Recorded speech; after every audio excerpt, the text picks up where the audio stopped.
Bonjour à toutes et à tous, ils sont amateurs mais enchaînent plus de 120 km de vélo par jour. Ils connaissent évidemment tous les grands cols des Alpes. Ce sont des fondus de vélo et ils font le Paris-Nice Cyclo, cette grande épreuve qui relie la capitale à la Côte d'Azur. Alors nous sommes ici aujourd'hui à Valloire, avant demain la terrible montée du col du Galibier. Et c'est le thème de notre émission Point de vue aujourd'hui, cette passion pour le cyclisme et le cyclotourisme. Nos invités du jour sont donc tout d'abord le directeur de ce comité d'organisation du Paris Cyclo, André Leroux, c'est notre premier invité. Notre deuxième invité, ici dans cette commune de Valloire, c'est le maire Jean-Pierre Rougeau. Et puis nous recevrons dans un troisième temps la directrice de l'Office de tourisme de Valloire, Emmanuelle Lacoste, pour parler évidemment vélo ici à Valloire. Alors point de vue et cette passion pour le vélo entre amateurs et professionnels, c'est tout de suite.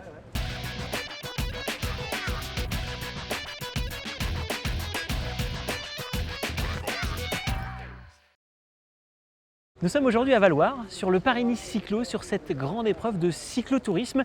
Notre invité est le président de ce comité d'organisation du Paris-Nice, André Leroux, bonjour. Bonjour. Alors j'ai envie de dire, ça va se remplir la place au fur et à mesure de notre interview parce que au fur et à mesure, ils arrivent, ils ont fait 120 km, tous ces coureurs amateurs qui sont engagés dans 10 jours de course entre Paris et Nice.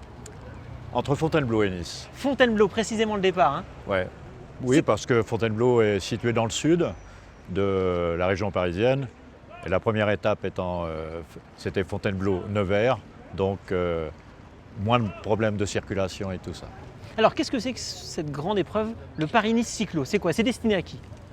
Le Paris-Nice Cyclo a été créé en 1979. À l'époque, on voulait faire le Tour de Corse. Mais pour des raisons budgétaires, c'était impossible pour nous, donc on a décidé de faire un Paris-Nice. Et nous étions 15. Et ensuite, en 80, donc, la participation était supérieure, 80 également, et ensuite toujours croissante. Donc on l'a fait 3 années de suite, et ensuite tous les 2 ans. Nous en sommes donc à la 19e édition. Qui sont ces coureurs qui participent à ce Paris-Nice Cyclo? Ce sont des coureurs amateurs, évidemment. Absolument. Mais Tous. pourtant, ils font un sacré parcours. Hein. Pardon? Ils font un sacré parcours, 120 km en moyenne par jour. Oui, j'allais dire que ce sont des gens qui sont habitués aux longues distances. Hein. On a tout l'éventail du cyclisme. On a de bons randonneurs, de bons cyclotouristes, on a des cyclosportifs et on a aussi des coureurs cyclistes. Quelle est la différence entre cyclotourisme et les épreuves de cyclosportives? Eh bien, déjà, il n'y a pas de temps. On a perdu la notion de temps avec le cyclotourisme et c'est tant mieux. Et par contre, la spécificité de ce Paris-Nice, ce n'est pas une randonnée comme les autres. Je dirais que c'est une randonnée sportive, hein, parce que le niveau est quand même assez élevé.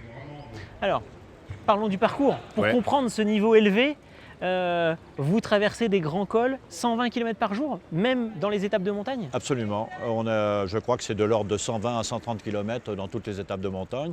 C'est pour ça que les premières étapes, on les allonge un petit peu.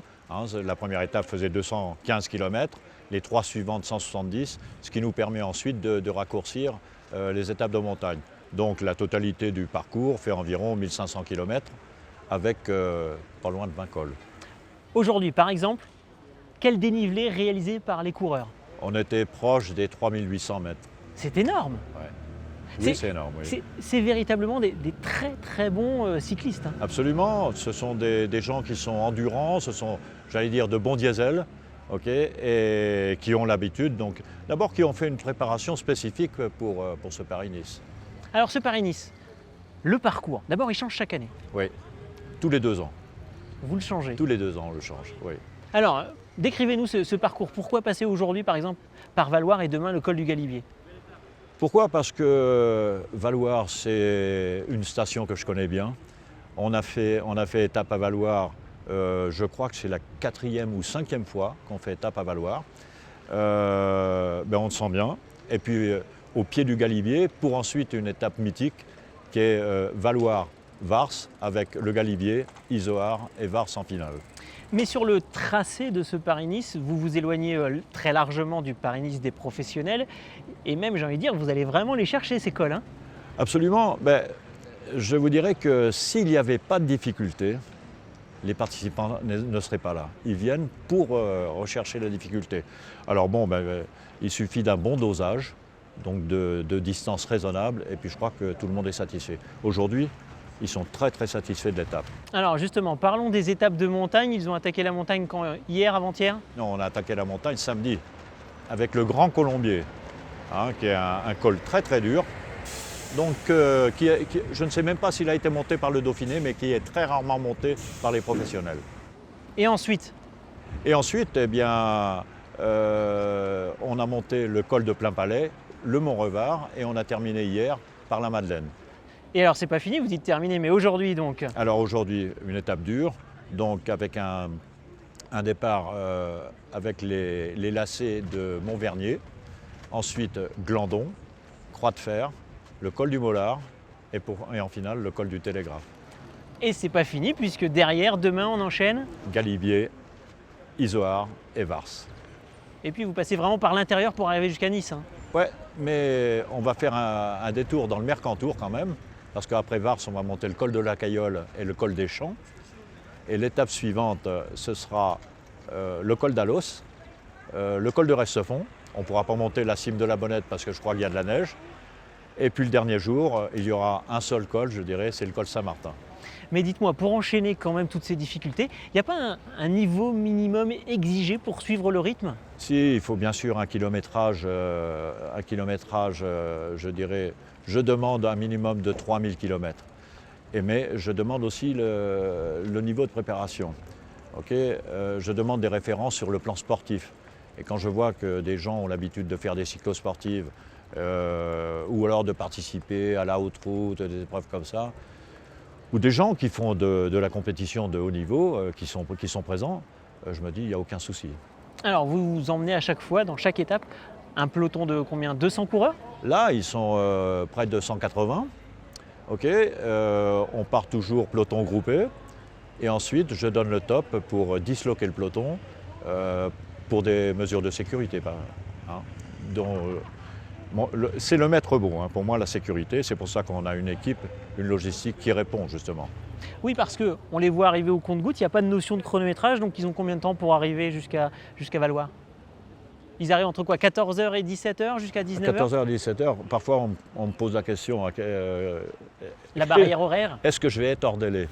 Alors je réponds avec le sourire, le principal c'est que tu sois présent à l'apéritif. Le timing pour l'apéritif. La logistique derrière ce Paris-Nice cyclo, vous êtes une grosse équipe pour organiser toute cette épreuve? Oui, on est une quarantaine, on est plus près de 50. On a donc une équipe de motards, on a 11 motards. Chargés de la sécurité notamment? Chargés de la sécurité, et plusieurs motards sont secouristes, ce qui est important. On a une vingtaine de voitures, on a une équipe médicale avec 3 médecins, 2 kinés, et on fait un ravitaillement matinal au 40e kilomètre à peu près tous les matins, où il y a donc café, thé, fruits secs, pain d'épices, fruits frais et tout. Oui, ça veut vraiment dire qu'à côté de ce parcours qui paraît quand même assez dantesque pour des non-initiés au vélo, comme peuvent l'être ces coureurs qui sont ici derrière nous, mais effectivement à côté il y a quand même tout un service et un accueil pour passer entre guillemets un bon séjour, des bonnes vacances, si on peut parler de vacances. Ouais. Et j'y tiens. Le fait le ravitaillement du midi, par le passé, il n'y en avait pas dans les premiers. Paris-Nice. Et on y est vite arrivé. Et je crois que même ceux qui ont l'habitude d'aller vite, ils s'arrêtent quand même, parce que c'est une nécessité. Il faut reprendre des forces. Et puis on a une équipe de ravitaillement qui est exceptionnelle.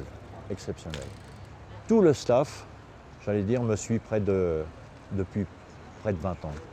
En tout cas, ce Paris-Nice cyclo, encore combien de jours d'épreuves? Là, on arrive vendredi à Nice.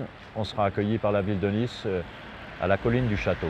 Encore 4 jours donc, à pédaler fort pour ces personnes qui passent en vélo, on les voit arriver au compte-gouttes. 4 jours et puis 4 jours pour vous, intenses. Merci à vous, André Leroux, président de ce comité d'organisation de ce Paris-Nice cyclo. Merci. Merci à vous. Nous sommes à Valloire et la commune est un haut lieu du cyclisme et pour cause, la commune est au pied d'un des cols mythiques français, le fameux col du Galibier. Alors notre invité est Jean-Pierre Rougeau, le maire de Valloire. Bonjour monsieur le maire. Bonjour. Effectivement, votre commune accueille très régulièrement des cyclistes, des cyclotouristes et de temps en temps des épreuves de cyclotourisme, comme par exemple aujourd'hui le Paris-Nice Cyclo. Vous êtes habitué dans le milieu du vélo à accueillir des épreuves. Ouais, alors complètement. Vous n'êtes pas sans savoir que la Maurienne est le plus grand domaine cyclable du monde. Et effectivement, la vallée de la Maurienne est entourée de cols extraordinaires, de routes magnifiques pour s'éclater, se faire plaisir et se faire souffrir en vélo. Et particulièrement, donc, comme vous le citez, le col du Galibier, qui est effectivement le col mythique du Tour de France. À Valloires, il a dû passer 60 fois le Tour de France déjà. On fête le maillot jaune, la 100e année du maillot jaune, mais le Tour de France a déjà plus de 100 ans. C'est une épreuve extraordinaire. Et ceci, ça inspire les cyclistes de tous bords et même de tous âges de vouloir se frotter aux pentes du Galibier et de vouloir le vaincre. Et ce sont des milliers de vélos qui passent dans l'été dès que l'ouverture du col est faite. Ils aiment beaucoup aussi passer entre de jolis murs de neige quand ils arrivent au sommet. C'est quelque chose de féerique. Et puis ce col du Galibier, il faut le rappeler, il a un côté très emblématique sur le plan géographique dans les Alpes, puisqu'on quitte une région pour passer véritablement à une autre région, entre le nord et le sud presque. Bien sûr, c'est la frontière avec les Hautes-Alpes, la frontière, on va dire la limite administrative avec les Hautes-Alpes, nos voisins charmants avec qui nous avons beaucoup d'atomes crochus et qui présentent l'été une proximité dans l'organisation des activités assez importante avec nous, ne serait-ce que par la randonnée, puisqu'il y a des échanges qui se font intervallés par la randonnée, mais aussi par le vélo, parce que nous organisons, par exemple, depuis, c'est la 2e année, une course avec Monetier, sur Chevalier, c'est-à-dire on l'appelle la Super Grand Fond d'eau. Et une année, elle part des Hautes-Alpes, elle vient à Valloires, et elle rentre dans les Hautes-Alpes. Et l'année d'après, elle part de Valloires, elle va dans les Hautes-Alpes, et elle revient à Valloires. Elle fait quand même 198 km. Quand même. Et elle emprunte le col de l'Izoard, elle emprunte le col du Tourmalet, le col du Galibier. C'est une très très belle épreuve. Combien d'épreuves accueillez-vous ici à Valloires? Entre évidemment le point d'orgue, ce sera le Tour de France et on va en parler, mais jusqu'à la plus petite épreuve de cyclisme, une épreuve peut-être locale. Sur la saison estivale, ça représente, on va dire, combien de jours de courses, de compétitions, je pense qu'on a pas loin d'une dizaine de passages. Hein. Il y a le BRA, il y a la Marmotte, il y a des courses locales, il y a la Luc Alphand, il y a la Super Grand Fond d'eau. Il y a beaucoup d'étrangers aussi qui viennent faire des courses, des cyclos. Au mois de septembre, voyez-vous, nous recevons 700 Hollandais qui viennent courir entre eux dans un but caritatif. Et nous avons beaucoup d'épreuves de ce genre. Non, véritablement, le vélo est une activité à développer, à protéger et à faire prospérer sur nos territoires. Valloires est un site de vélo, y compris de moto. On entend le bruit, il y a aussi un peu des motos qui passent, forcément. Effectivement, tout ce qui est à 2 roues. Hein. Et les motos ne sont pas en reste. Alors, parlons maintenant du Tour de France. Cette année, Valloires va accueillir une étape du Tour de France. Vous êtes ville-étape. Alors, nous sommes ville-étape le 25 juillet. L'épreuve du Tour de France le 25 juillet sera sans doute la plus belle étape du Tour 2019. Elle fait 207 km. Et elle passe 4 cols à plus de 2000 mètres. Le col de Vars, le col de l'Izoard, le col du Lautaret et le col du Galibier. L'arrivée se fera en descente. C'est-à-dire que ça va être une étape extrêmement tactique et technique et assez dangereuse aussi. Je pense que ça va nous faire vibrer cette étape. Et nous, on est ravis, si vous voulez, parce que il y avait eu des petites demi-étapes du Tour de France il y a 45 ans, peut-être 50 ans. Mais c'est vraiment la première fois qu'il y a une arrivée d'étape totale sur la commune de Valloires, dans le village de Valloires. C'est curieux quand même. Vous nous avez précisé en début d'interview, le Tour de France est passé plus de 60 fois là-haut, au col du Galibier. Et finalement, ici, il s'est rarement arrêté. Il s'est jamais arrêté. Je vous dis, demi-étape à peu près 40 ou 50 ans. Alors, qu'est-ce qui se passe? Alors, c'est des choix de parcours, mais comme vous dites, il est déjà passé presque une soixantaine de fois. C'est des choix de parcours, c'est peut-être des problèmes de relations d'hommes, c'est peut-être des opportunités, c'est comme ça, voilà. En attendant, vous allez donc accueillir le Tour de France. Ça a un coût aussi pour la commune. Il y a des retombées attendues, mais ça a un coût quand même pour la commune, hein. C'est un choix. Ça a un coût pour la commune. On envisage un budget, tout compris, de 235 000 €, toute taxe. Il faut savoir que le Tour de France, la société ASO, nous demande 144 000 € TTC pour l'arrivée. Et puis après, la commune va payer le barriérage, va payer de la décoration, va payer effectivement des réceptions, des choses comme ça. Donc voilà. Mais on va contenir notre budget dans cette enveloppe qu'on s'est fixée. Et c'est une enveloppe, c'est pas un secret. Moi j'avais demandé à des collègues, ils se tenaient comme ça dans cette fourchette. Et tout simplement, ils ont eu la gentillesse de me donner des détails. Et donc c'est ce qui nous permet de dire voilà, on va avoir ce budget-là et on s'y tiendra. Vous attendez quoi de ce passage du Tour de France, ou plutôt de cette arrivée du Tour de France? C'est des retombées, c'est économique, c'est forcément une image pour Valloire à moyen et long terme? Alors ce n'est pas que ça. La première raison que je vois, moi, c'est ce que j'appelle une espèce de, un peu trivialement, d'une façon triviale, la reconnaissance du ventre. Le Tour de France, quand il passe à Valloire, ou quand il passe dans la région, développe une activité économique extraordinaire.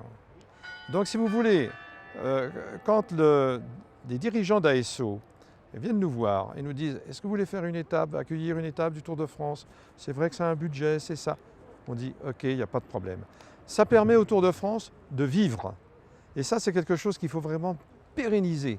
Le Tour de France, c'est un événement mondial extraordinaire de par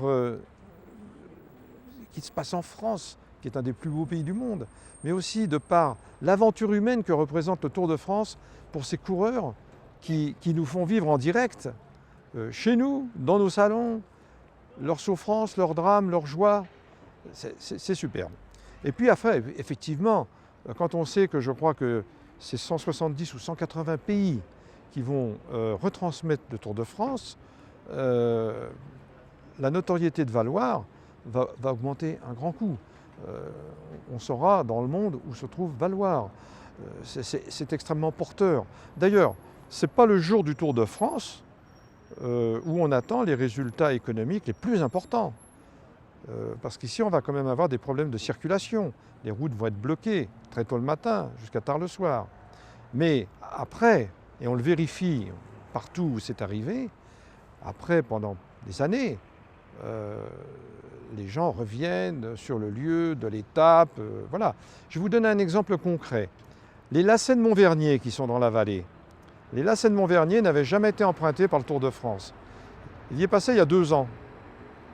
Et maintenant, c'est une cohorte sans arrêt de cyclistes qui font les lacets de Montvernier. C'est un site incontournable, un spot comme on dit. Exactement, exactement, c'est tout à fait ça. Même si déjà, à Valloire, vous avez le Galibier et vous êtes déjà très connu, mais pourquoi pas encore faire grandir cette notoriété? Je vais vous raconter une anecdote très intéressante.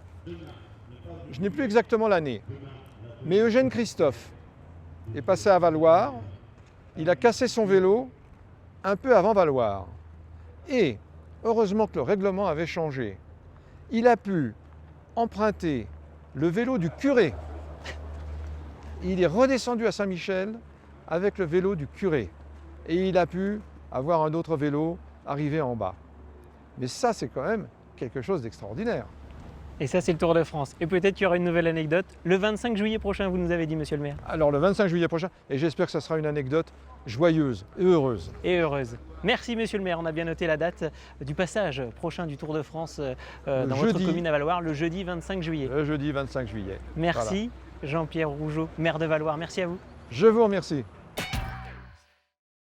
Nous avons donc présenté très largement dans cette émission le Paris-Nice Cyclo. On a parlé avec Monsieur le maire également de l'accueil du Tour de France ici à Valloire. Et puis nous sommes maintenant avec la directrice de l'Office de tourisme, Emmanuelle Lacoste, pour parler finalement tourisme et cet engouement pour le vélo. Emmanuelle Lacoste, bonjour. Bonjour. Alors, Valloire effectivement est forcément tourné vers la randonnée. Et le vélo, obligatoirement, avec ce col du Galibier, c'est une part importante de marché dans les touristes qui viennent à Valloire. Oui, effectivement, naturellement, le col du Galibier nous amène à travailler cette cible cycliste qui est une cible particulièrement intéressante pour nous parce que grande consommatrice de par son profil. C'est vrai qu'en général, le pouvoir d'achat de cette clientèle est intéressante. Donc, et puis la proximité naturelle avec le col fait qu'effectivement, nous travaillons cette population touristique. Le profil est particulièrement intéressant. Il y a une segmentation qui est presque rigolote parce que se côtoient sur le col aussi bien des cyclos sportifs que des cyclotouristes. Et puis il y a finalement un côté peut-être complémentaire aux randonneurs, notamment les familles qui ont peut-être un pouvoir d'achat pour certains moins aisé, alors que les amateurs de vélo ont un fort pouvoir d'achat souvent. En général, la moyenne de consommation des cyclistes est supérieure à la moyenne des touristes d'agrément, ça c'est un fait, oui, c'est certain. Alors c'est déjà les colonies de vacances, on entend les enfants qui font du bruit derrière nous, et puis c'est toujours l'arrivée du Paris Cyclo, ça arrive toujours au compte-gouttes. On continue de parler tourisme du côté de Valloire. Finalement, Valloire, l'activité estivale est une part importante de l'activité globale de ce qu'est le tourisme ici, oui, par rapport à l'hiver. Oui, oui. Nous enregistrons environ 238 000 nuitées touristiques sur l'ensemble de la saison d'été, ce qui représente à peu près 24% de l'économie touristique annuelle. Ce n'est pas négligeable quand on compare avec les voisins des autres territoires. On n'a pas à rougir de ce chiffre. Après, ça fait partie des perspectives de travail pour l'Office de tourisme d'élargir un petit peu cette saison estivale pour grossir le nombre de nuitées touristiques. Ouais, on sent bien que Valloire n'est pas simplement qu'une station de ski, mais une vraie station village qui vit avec les deux saisons été et hiver. Saison été-hiver, mais j'allais même dire que Valloire est un village qui vit à l'année, avec une population qui est assez importante sur l'ensemble de l'année. Après, dans les perspectives de travail pour l'Office de tourisme, on va travailler rapidement sur l'élargissement sur les ailes de saison, notamment sur le printemps et l'automne, en scalant peut-être davantage sur les dates d'ouverture et de fermeture naturelle du col. Vous allez effectivement bénéficier de ce coup de projecteur pendant le Tour de France. L'enjeu derrière, c'est quoi? C'est de pouvoir en profiter sur tout l'été, voire les étés d'après et de faire perdurer cette réputation du vélo à Valloire. De toute façon, c'est de l'entretien de notoriété. Donc pour nous, c'est très très précieux. La diffusion de ce Tour de France dans plus de 190 pays vaut tous les plans de communication du monde, j'allais dire de manière un petit peu rigolote. Aujourd'hui, on capitalise sur cette année, mais également sur les années à venir. Et j'allais dire que c'est le Tour de France, mais c'est aussi le col en lui-même qui nous assure cette renommée nationale et internationale. Avec quand même un gros pic de fréquentation pour le 24-25 juillet, faut être clair. Particulièrement, oui. Mais sur l'ensemble de la Maurienne, j'allais dire que les retombées ne sont pas seulement sur notre village, mais sur l'ensemble de la Maurienne. Et ça, c'est précieux pour l'ensemble du territoire. Bon, ça veut dire que très concrètement, d'ici le Tour de France, vous avez un gros boulot avec vos équipes. Ça monte crescendo, c'est particulièrement intéressant. On sent bien qu'aujourd'hui, depuis l'ouverture du col, on a de plus en plus de passages de cyclistes. C'était même marrant, nous avons ouvert le col le 7 juin aux alentours de 17h. On avait déjà des cyclistes qui s'essayaient à la montée du col le jour même. Donc, en général, on est ce que je considère un peu comme le plat de résistance des courses cyclistes. Donc, voilà. Donc, en tout cas, le col est prêt, vous êtes presque prêt pour accueillir le Oui. Tour de France et tout au long de l'été, vous accueillez un certain nombre de cyclistes. Vous savez à peu près combien par jour en moyenne? Vous avez un chiffre à nous donner? Nous n'avons pas le chiffre, mais vous avez raison de poser la question. Ça fait faire partie des perspectives de travail pour l'Office de tourisme à terme, parce que la comptabilisation, elle est essentielle pour suivre l'évolution d'une année sur l'autre de ces touristes cyclistes. Poser des indicateurs fait partie de nos méthodes de travail, donc on va s'y pencher très rapidement. Et que vous allez développer. Merci à vous Emmanuelle Je Lacoste. vous en prie, merci à vous. Valoir, vous l'avez compris, un été très chargé. Le Paris-Nice Cyclo, voilà, c'est en cours. Nous y guettions. Le Tour de France, ça sera pour le 25 juillet. Et quant à nous, eh bien, on se dit à l'année prochaine. C'était le dernier numéro de cette saison. Point de vue. En attendant, pour continuer à nous suivre, eh bien, rendez-vous sur notre site internet montblanclive.com. Et puis évidemment, pensez à nous suivre grâce à Facebook ou encore Instagram. Allez, à bientôt. Ciao, ciao.